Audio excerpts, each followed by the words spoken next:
رفیق الحرمین ایک کتاب ہے جس میں ایک ایسا واقعہ درج ہے جسے پڑھنے یا سننے کے بعد ہر مسلمان کا ایمان تازہ ہو جائے۔ حضرت ربیع بن سلیمان رحمۃ اللہ علیہ اپنا واقعہ بیان کرتے ہوئے فرماتے ہیں کہ میں ایک مرتبہ حج کے لیے جا رہا تھا، میرے ساتھ میرے ساتھی اور میرا بھائی بھی تھا۔ جب ہم شہر کوفہ پہنچے تو ضرورت سفر خریدنے کے لیے بازار کی طرف چلا گیا۔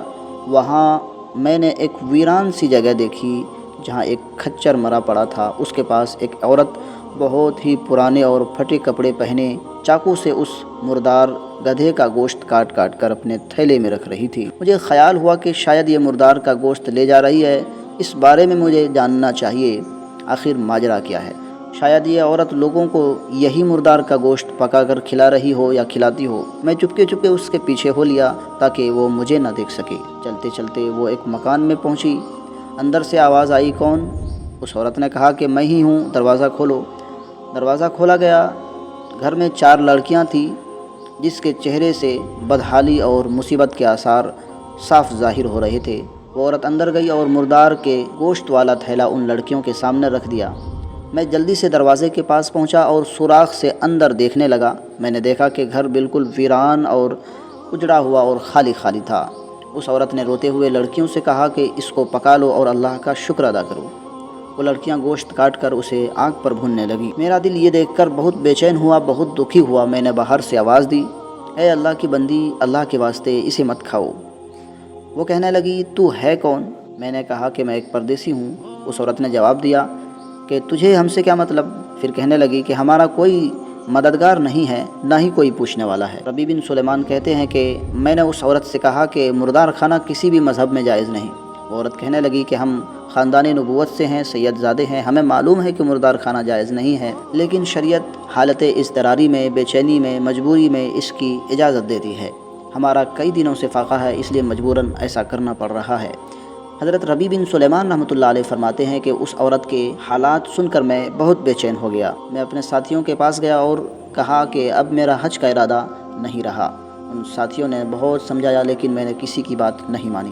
میں نے اپنے کپڑے، سفر کا سامان اور جو کچھ میرے پاس تھے، نقد 600 درہم لیے اور کھانے پینے کے لیے جو بھی ضروری سامان ہوتا ہے وہ ساری چیزیں لی اور اس بزرگ عورت کے گھر پہنچا دی۔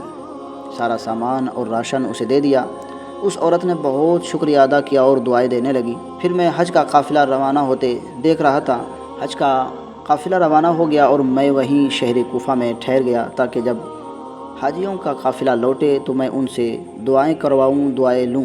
جب حاجیوں کا قافلہ میری آنکھوں کے سامنے سے گزرا تو مجھے اپنے حج سے محروم رہ جانے کا بڑا افسوس ہوا اور اس افسوس میں آنکھوں سے آنسو بھی نکل آئے۔ جب میں واپسی پر حاجیوں سے ملا تو میں نے ان سے کہا کہ اللہ تعالیٰ تمہارا حج قبول فرمائے۔ تو حاجیوں نے حضرت ربیع بن سلیمان رحمۃ اللہ علیہ تعالیٰ کو بھی کہا کہ اللہ تعالیٰ تمہارا بھی حج قبول فرمائے۔ تو ربیع بن سلیمان کہتے ہیں کہ میں نے تو حج کیا ہی نہیں۔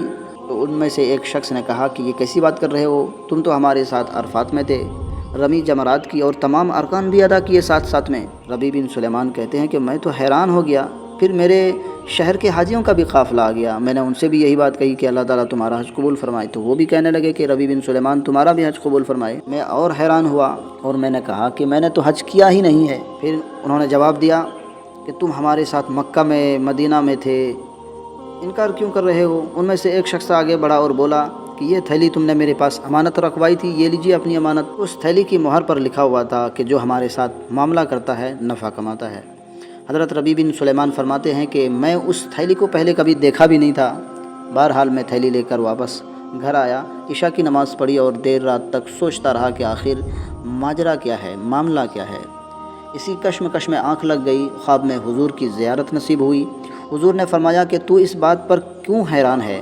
جب تو نے میری اولاد پر خرچ کیا اور اپنا حج چھوڑ دیا تو اللہ تعالیٰ نے ایک فرشتے کو تیری صورت میں پیدا فرما دیا جو ہر سال تیری طرف سے حج کرے گا، اور تم کیوں نہیں مانتے کہ تم نے حج کیا؟ اللہ تعالیٰ نے اتنے لوگوں سے تصدیق تو کروا دی۔ پھر فرمایا کہ دنیا میں تجھے اس کا بدلہ یہ دیا گیا کہ تمہارے 600 درہم کے بدلے 600 دینار اشرفیاں عطا کر دی گئی۔ جب میں نیند سے جاگا اور تھیلی کھولی تو واقعی اس میں 600 اشرفیاں موجود تھیں۔ یوں حضرت ربیع بن سلیمان رحمۃ اللہ علیہ نے بغیر کعبہ دیکھے، بغیر مکہ دیکھے حج کر لیا۔ سبحان اللہ۔